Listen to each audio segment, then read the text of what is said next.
YouTube, and welcome back to my channel. If you have not already, go ahead and hit that subscribe button for me, please. And you can actually go ahead and hit the like button because I really feel like you will enjoy this video today. So, just to piggyback off of the last video that I posted with my friend Yamika, I believe that's one of the reasons why I really adore her so much. When we were first kind of communicating, or we first started talking, I jokingly said to her, girl, my credit is so bad. I was like, I can't even finance a piece of gum. And I didn't think anything of it at the time, but that was just my mentality at the time. And she was like, well, what's your credit score? Let me see your credit report. So I loaded it and emailed it to her. Y'all, within about an hour and a half, she was pulling up at my job.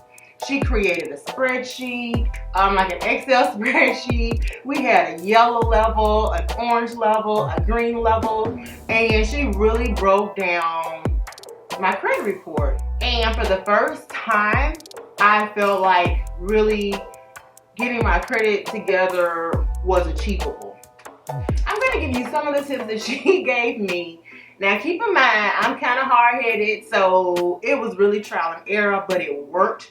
I believe my credit score was probably like a 489. It could have been a 500, but I don't think it was. But I got up to 720-ish in no time and was able to pretty much get anything that I wanted. Credit is so important. I believe the saying is, cash is king, but credit is power. So today I'm going to give you a few tips so you can get some power.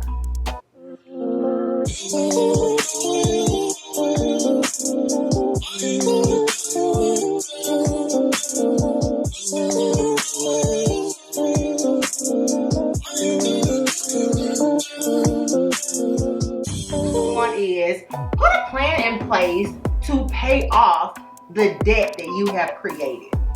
Okay, you can hire a credit consultant or a credit repair agency, but we have to keep in mind, okay, if it is a true debt that you created, do the honorable thing and make payment arrangements.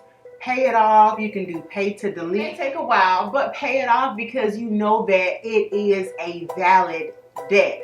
I didn't have a lot of debt on my credit report, but at the time I was not making a whole lot of money, and so in my mind I'm like, okay, I don't have no extra money to pay towards that, but I really did. I just had to reorganize my finances. How much money you can apply to that debt per month and do what is called a debt snowball. $200 a month towards your debt, and it's $1,000 debt. You're going to take that $200 and you're going to pay it off toward that $1,000 debt every single month.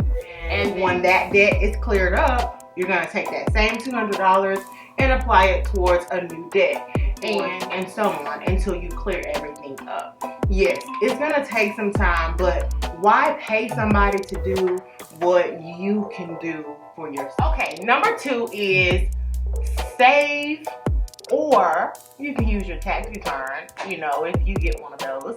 But you can save $500 to $1,000 and get a secured credit card. Paying off those old debts, you are going to get some positive reporting on your credit report, okay? So, say you get a $500 credit, say you save $500 or $1,000 or anywhere in between, okay? If you charge $200 in the month, pay out $200 in a month. Do that consistently. I mean, like for the next 10 to 12 months, you want to keep doing it over and over and over again. Charge $100, pay $100 within that 30-day cycle. Listen, I did this, so I am not giving like I am not giving just some textbook stuff, okay? Because like when I first started this process, like I said, my credit score could have been a 489.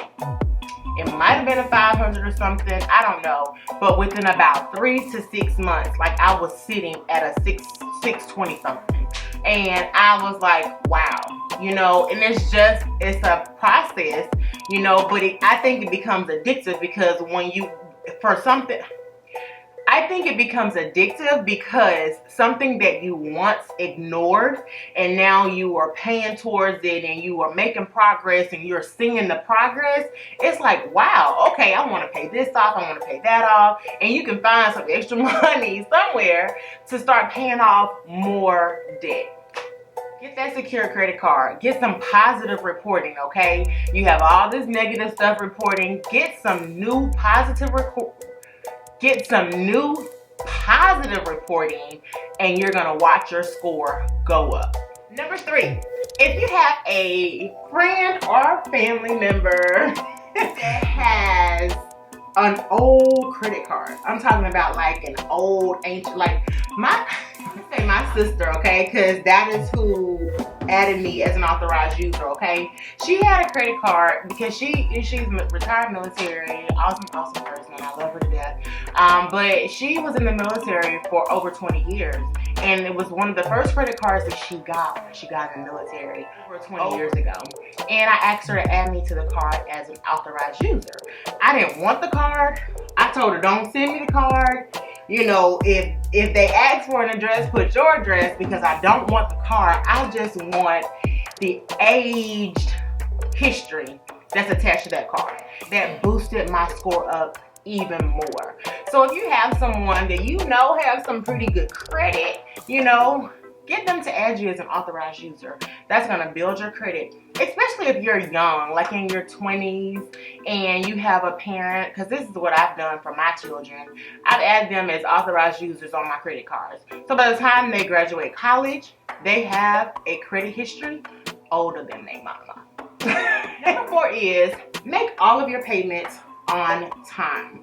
And this really should go without saying, but sometimes we take for granted the things that people should know, and they really don't. But we have to make all of our payments on time.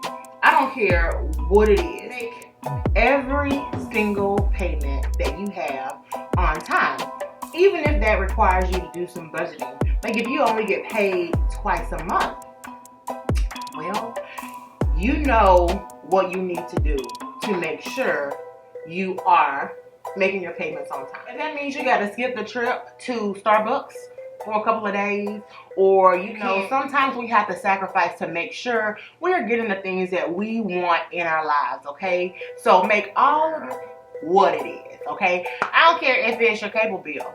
Pay it on time.